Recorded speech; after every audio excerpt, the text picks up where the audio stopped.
Okay, we're going to do a quick experiment, and it'll probably get turned on its head because I'm guessing the memo will come out at some point here, which will completely dominate Twitter. But for now, let's just take a look. So what I'm going to do is I'm going to open two windows with two hashtags.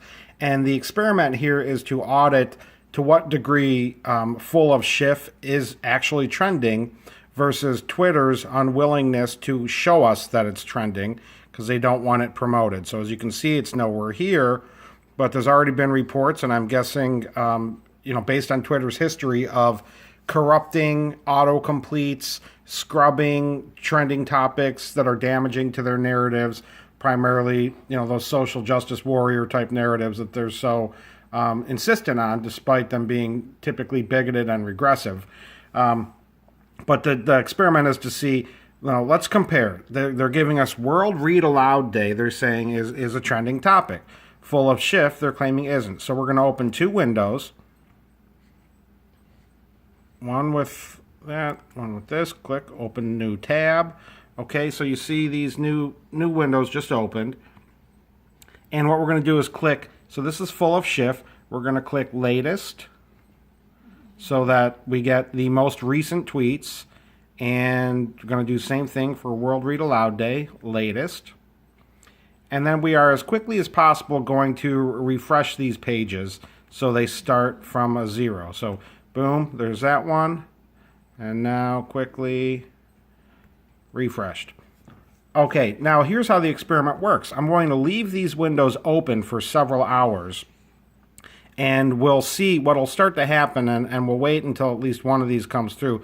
It'll say in this area here, 20 new tweets. And it'll start to, unless we click something else, refresh this page again, this will always be the top tweet that we see, because this is the one where we started from. Same with World Read Aloud Day. This will be the first tweet we see. And again, what'll happen is it'll soon say, 20 new results, and you can click on that in order to see the results, but we're not going to do that because there you go. So there's 20 new results. We're not going to click on that because we want to see, in a couple hours, I'm going to come back and show you guys, how many full of shift tweets happened versus how many World Read Aloud Day tweets happened. In fact, World Read Aloud Day can't even accumulate the typical 20, which is normally when something's trending, boom, it's like 20 results, 40 results, 60 results.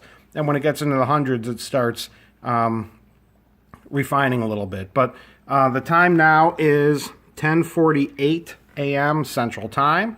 And I'm just going to leave these windows open and come back in a couple hours and show you how many people tweeted. See, just click to 40. How many people tweeted full of shift versus how many people tweeted World Read Aloud Day. Jesus, experiment is already answering its own question. Let me go back to another Twitter window and click home and get a fresh take on what's trending. So they are still telling us that World Read Aloud Day is trending and that full of shift is not. And we can already see, you can already predict what the results of this experiment are going to be. This will click to 60 any second now because I just know tons of people are tweeting it. So I don't want to say something and have it. There you go. So there's 60. And meanwhile, World Read Aloud Day, it's at 19. Who knows what it'll pop to, but obviously 26. So obviously Twitter is censoring full of shift because it hurts their narrative, and they are a biased company. Now, that's their First Amendment right. They're allowed to be, biased. They're allowed to suppress our free speech. They do not have to uphold my free speech. They have their free speech, which they can use to be biased hacks. And that's what they do over and over again. But this experiment is just to show you that more clearly and plainly. It's very obvious that they have suppressed and corrupted their algorithm and their trends to fit their political narrative. And I'll come back in a couple hours and we'll look at it again. But like I said, I bet the memo will be released and that'll turn everything on its head. Full of shift could, stop trending at that point because I'm sure conservatives will pick a new one. But for now, it's pretty obvious. And this is just a good experiment. Anybody can do this, obviously. I showed you what I've done, and it's not a bad one. So it's a good way. So I'm just going to leave. I got to make sure I don't click anything on these two windows. I'm just going to leave these open. and we will see what happens.